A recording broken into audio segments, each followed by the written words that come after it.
هنا الجزائر، حيثما اتجهت شمالا شرقا غربا وجنوبا ستجد خيرا. الأفق واسع ورحب، وبذور الخير تنبت صلاحا في كل زمان ومكان. ما عليك إلا أن تخلع عنك نظاراتك السوداء واترك عيونك تمتع، وقلبك يخشع، ونفسك تسمو، وعقلك يبدع.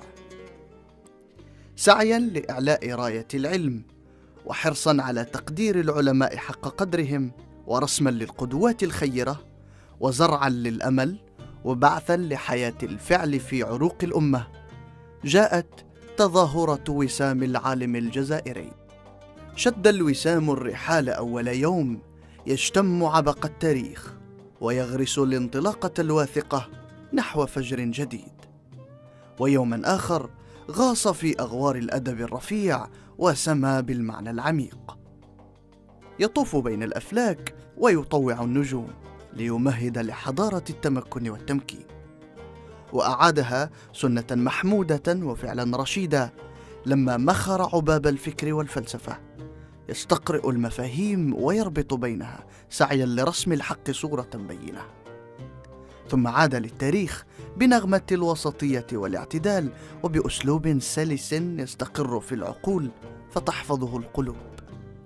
وكم كانت موفقة رحلته وحكيما قراره، لما جلس لمجالس الصلح يقدرها، وطاف بين حلقات الدرس يبجلها، وينحني أمام الجهد والإخلاص، ويفتك راية التفاني يرفعها. ثم عاد الوسام بعد غياب، إذ حن إليه محبوه، ففك شفرة الغموض، وفتح أبواب المنطق، وقرأ لغة الرموز، فوضع شرفا وتقديرا بين يدي أهل الرياضيات.